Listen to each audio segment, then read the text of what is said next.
छत्तीसगढ़िया हरन भाई रे कुदो बासी हवे झेन हारी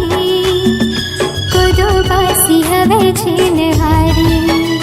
छत्तीसगढ़िया हरन भाई रे कुदो बासी हवे झेन हारी कुदो बासी हवे झेन हारी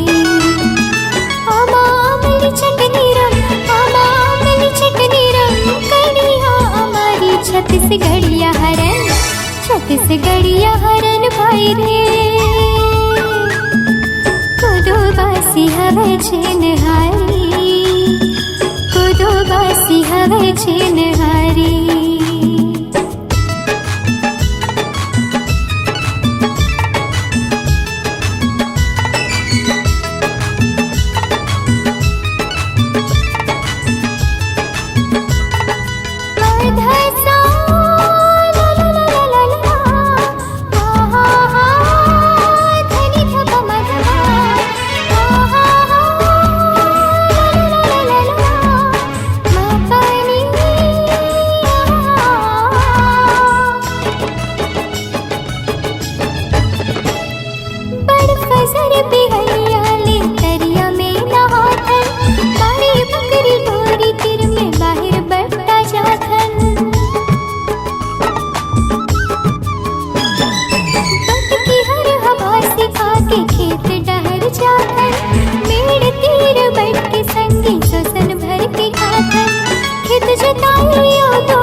छत्तीसगढ़िया हरन भाई रे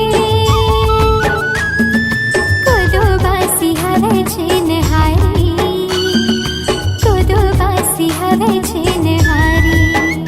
छत्तीसगढ़िया हरन भाई रे कुदो बासी हवे झेन हारी कुदो बासी हवे झेन हारी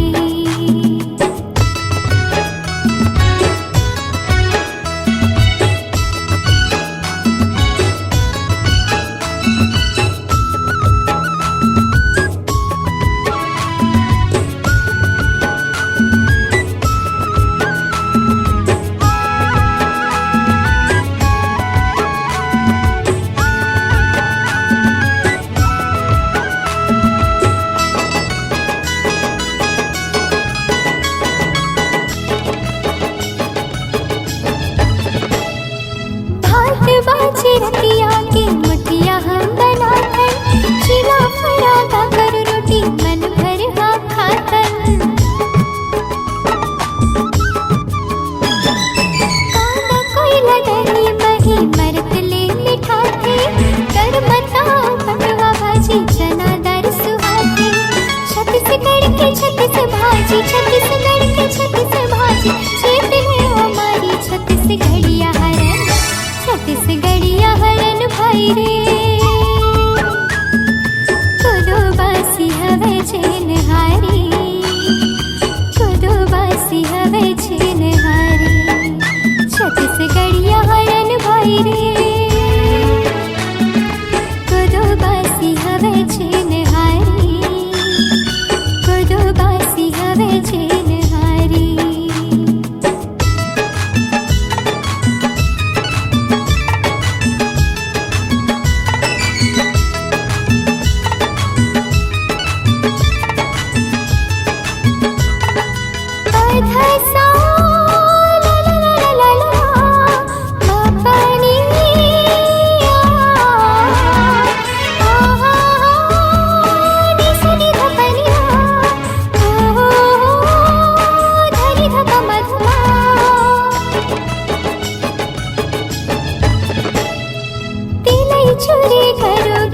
बजिया बजिया खाथन ठिठरी खुरमिया सलोनी अरसा रोटी खाथन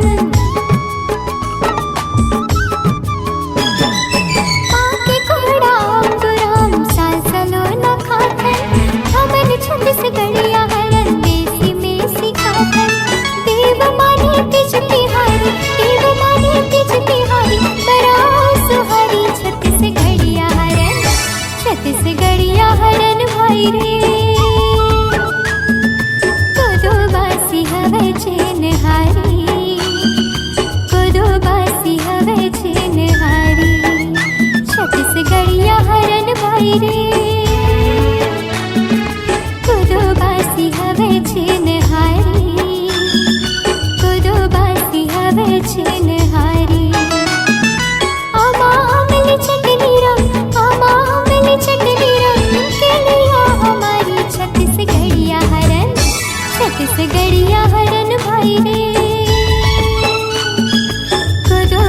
भाजी हवे छे।